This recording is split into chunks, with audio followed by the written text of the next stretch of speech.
The rise of the bayonet lastingly changed warfare in Europe, as more and more armies relied on this weapon in the 17th and 18th centuries.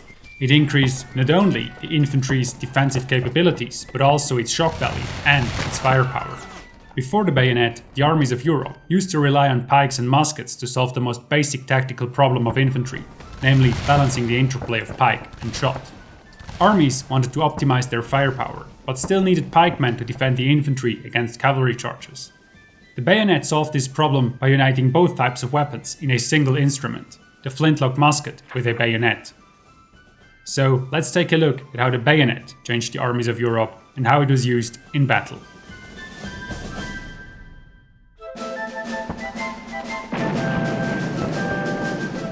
Sir John Stuart, commander of the British forces at the Battle of Maida on the 4th of July 1806, describes how his troops charged the French enemies with mounted bayonets. Quote, "The two corps, at a distance of about 100 yards, fired reciprocally a few rounds, when, as if by mutual agreement, the firing was suspended and in close compact order and awful silence, they advanced towards each other until their bayonets began to cross. At this momentous crisis, the enemy became appalled. They broke and endeavored to fly. But it was too late. They were overtaken with the most dreadful slaughter." End quote. Sir Stuart does not really stick closely to the actual events. In fact, the English did charge, but the French turned to flight before the clash. This episode shows how such an attack worked and how terrifying it must have been for both sides. But before we examine the offensive use of the bayonet in detail, let's see how it functioned as a defensive weapon, because it was the bayonet's defensive utility that explains the weapon's initial rise and subsequent impact on warfare. In the Middle Ages and the early modern period, when an infantry formation was attacked by cavalry, it had various options to defend itself. Over time, the most efficient method turned out to be the sturdy formations of pikemen.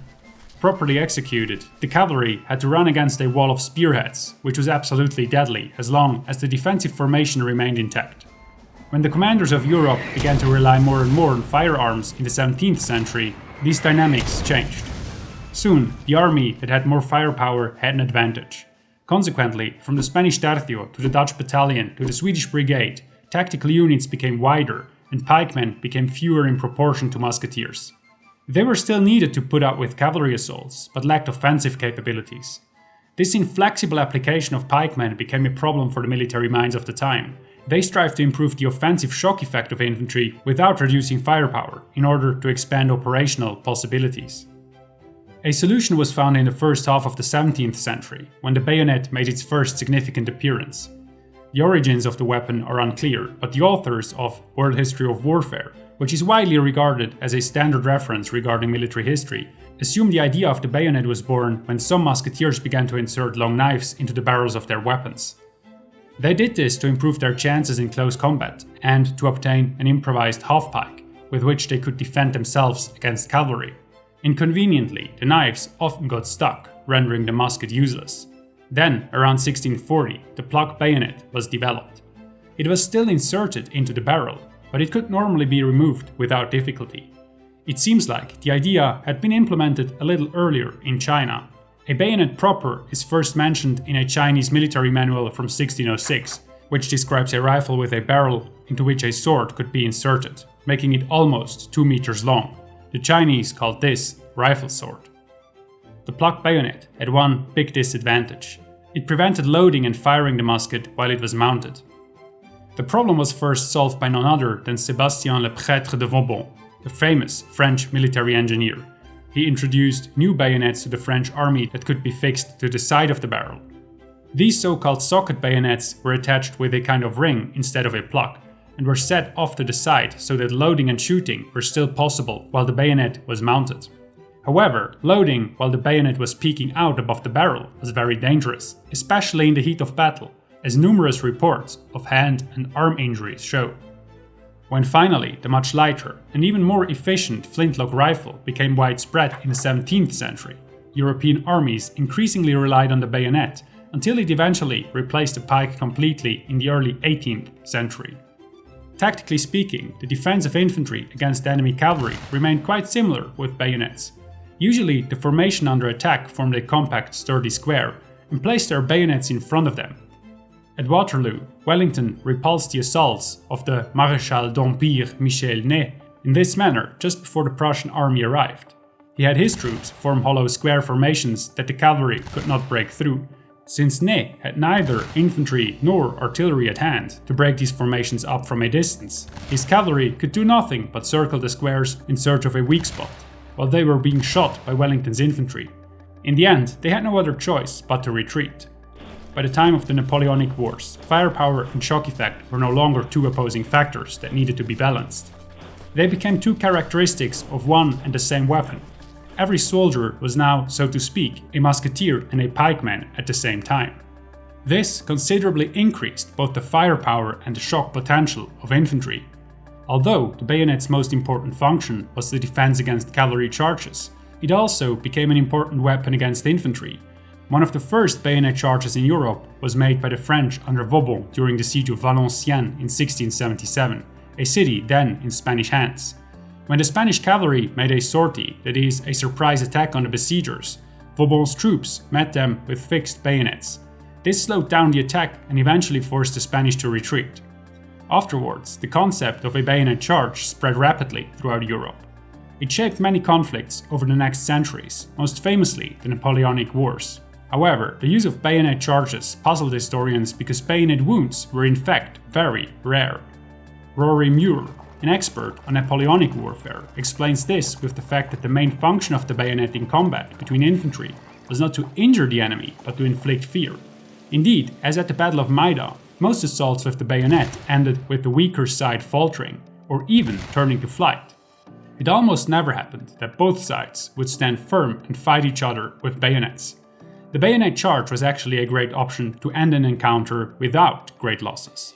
And even if no one gave way, it was much more likely that the two lines would stop at a distance of a few meters and fire at each other at close range. It was different when the battlefield terrain was difficult. If two units met in a forest, a village, or other trying areas, limited visibility sometimes led them almost into bumping into each other. If they were too close to reload, entering melee was the only option. This was the case, for example, in the struggle for the village of Plancenoit during the Battle of Waterloo. But even in situations like this, bayonets were not usually used in formation. Such fights tended to be chaotic brawls, in which all means were used. The butts of rifles, knives, branches, fists and teeth were just as useful as the unwieldy bayonet. Nevertheless, there were also some cases of actual combat between two units with bayonets fixed. In the Battle of Barossa in 1811, for example, an English unit attacked a French column. Overwhelmed by the sudden charge, the French broke up and massacre ensued. As one English officer reported the day after the battle, quote, "They made, while we were amongst them, about a quarter of an hour, little or no opposition. We could have taken or destroyed the whole regiment, but at this moment the 47th French regiment came down on our right." End quote. Tactically, there were two basic options for an assault with the bayonet. One was to attack in column, which had the advantage of mobility and higher shock value. The second option was to attack in line, which had the advantage of having more firepower before the clash. As with cavalry charges, skirmishers and artillery had to prepare the attack and break the enemy's formation for a bayonet charge to be successful. The defenders, on the other hand, had to pursue an active defense. Just firing at the charging enemy infantry wasn't enough. They needed to launch a well-timed counterattack if they wanted to win the encounter and not just provoke a prolonged firefight. However, what was decisive really was whether the troops remained calm, how experienced they were, and whether they trusted their officers. In short, how good their morale was. A bayonet charge was mainly decided by determination. Whoever got scared and gave way first lost the encounter. For this reason, the attacking side usually had an advantage because it was carried by momentum. But the balance was fragile. A single, well-aimed volley from the defenders could stop the onslaught and give the defenders opportunity to countercharge. The bayonet played a crucial role in many wars and armies, from the Napoleonic Wars to the American Civil War, from the First to the Second World War.